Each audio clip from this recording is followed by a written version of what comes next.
Ito po kami sa binibentang property na napakagandang falls dito sa Ginyangan, Quezon.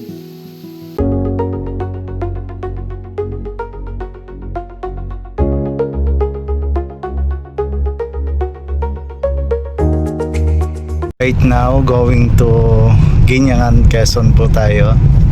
So may titingnan tayong property doon.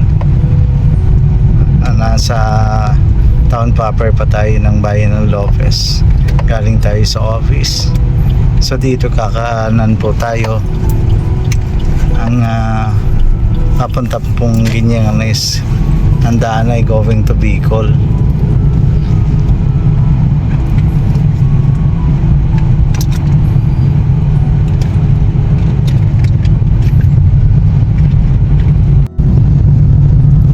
Po yung bayan ng Calawag, so dinadaanan siya pa punta sa Ginyangan.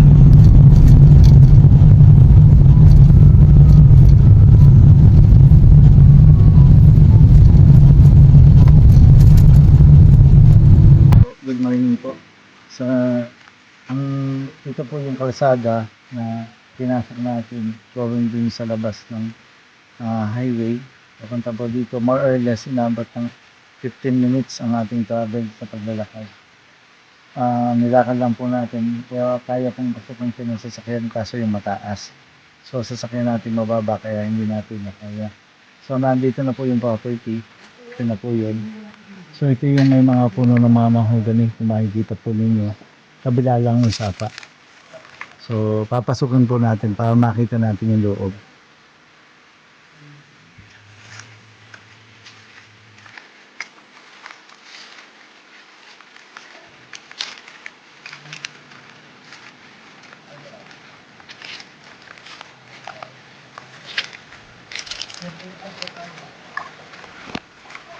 Lamig.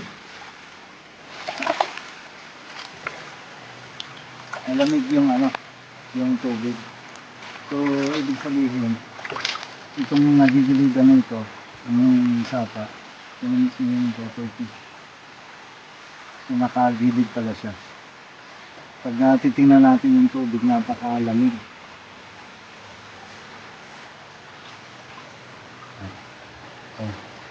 Napakalinaw ng tubig.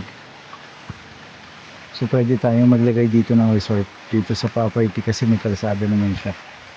Oh, napakaganda ng water.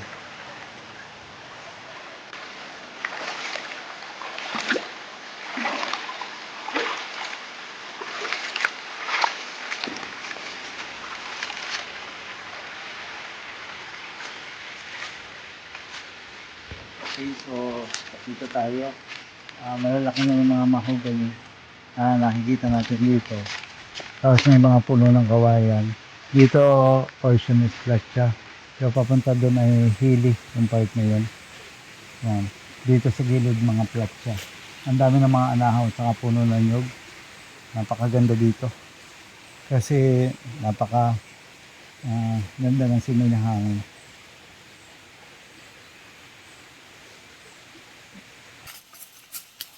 Okay, so right now pupuntahan natin yung falls ngayon. So dito sa area napakadami mahogany. So hindi na natin mabilang. Nagumigilid lang po tayo dun sa sapa na ating tinawidan kanina. So balita ako, may maganda daw ditong falls. Tingnan natin.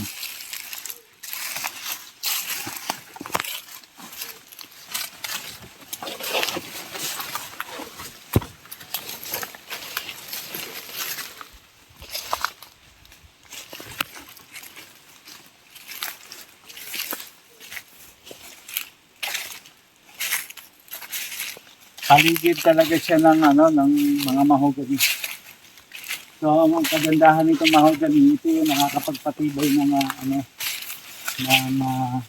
gilid ng sapa.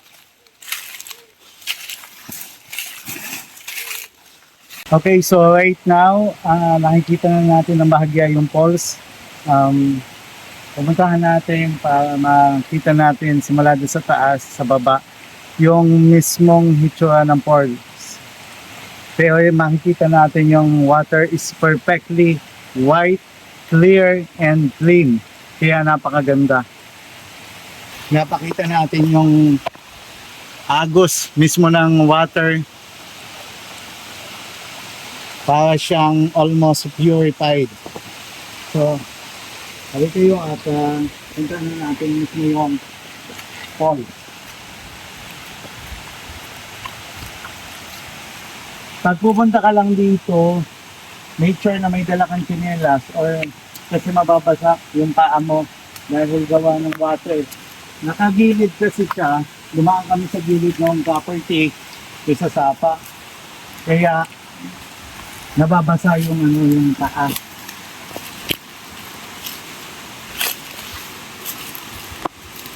So, sa mga naghahanap ng campsite, may magandang tubig, the same time, maganda ang ambience. This is it. So, dyan, ito yung pwede natin siyang ayusin, pwede natin siyang pagagandahin para maging kaakit-akit sa lahat ng mga pupunta dito. Pero right now, maganda na. For me, patok na sa akin.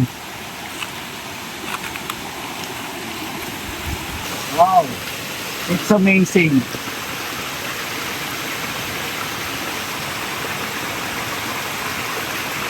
Napakaganda. Ito po ay gawa lang ng nature. So, wala pang pagpapaganda na gumawa dito. Titihan natin dito sa taas kung makakapaligo tayo or isa sa ating mga kasama ang testing.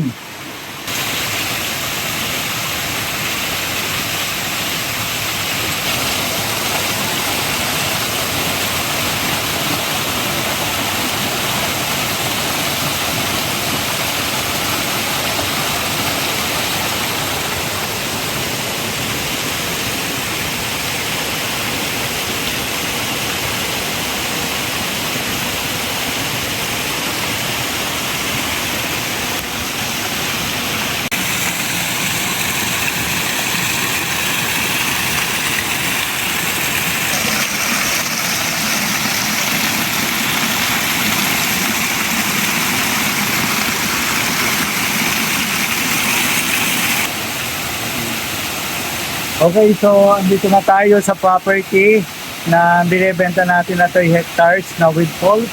So makikita natin napakaganda. It's amazing, napakaganda.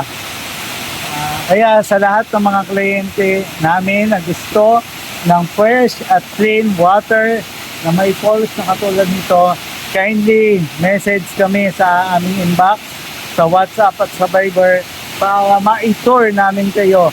Take note, libre po ang tour sa amin. Sasamahan namin kayo at hanggang makakuha kayo ng property, it's libre po yan. Basta subscribe kayo sa aming channel. Here it is. Pupuntahan natin. Kaya natin yung tubig. Napaka-perfect niya sa mga gatherings like mga occasion na masusolo ninyo ang ganda ng nature. So napakataas ng waterfalls niya at makikita naman natin na pwede ang pamilya, pwede ang bata, pwede ang matanda. Napakaganda.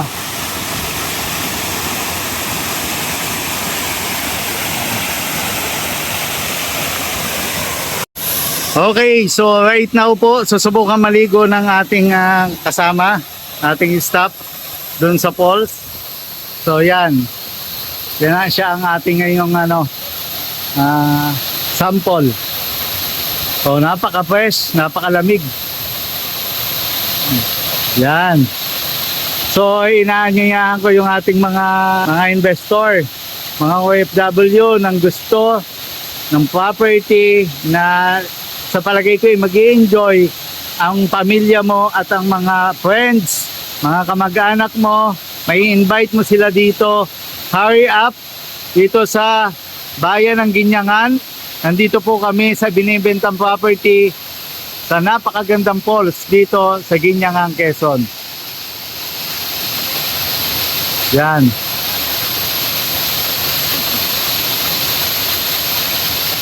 Napakaganda, napakataas din. Ang sarap ng tubig.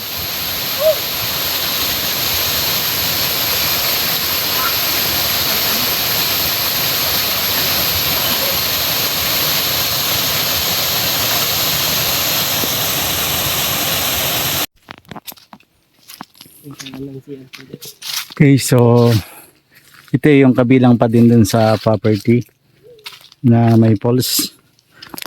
Napuntahan po natin. So may mga puno ng mangga.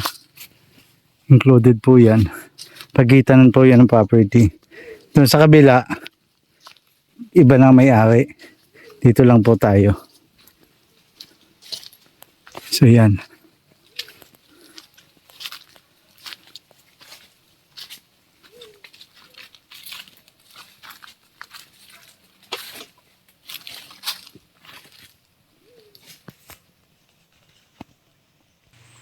Okay, to sum up, this property contains of 30,000 square meters or more or less 3 hectares. So, ito yung property na may falls. Madaming tanim na punong kahoy, like mahogany, at madaming po clearing trees. May mga nakikita tayong langka, may guyabano, may mga iba pang fruits, katulad ng bayabas at saging. Mayroon din po itong niyog. Magandang property, malapit lang sa tabing kalsada, 5 meters to 10 meters lang sa kalsada siya. Magandang investment ito. Halina kayo, mag-invest na kayo sa property na matatagpuan sa bayan ng Ginyangang, Quezon. Ang Ginyangang, Quezon po ay ang layo po nito simula Manila, more or less mga 6.5 to 7 hours. So simula naman sa town proper, hindi po ito makakarating sa bayan mismo ng Ginyangang, Quezon. So malapit lang. Halina kayo at samahan niyo kami sa pag-travel at pagtingin ng mga property na magaganda at abot kaya. Thank you so much and hopefully see you soon. Have a nice day. God bless.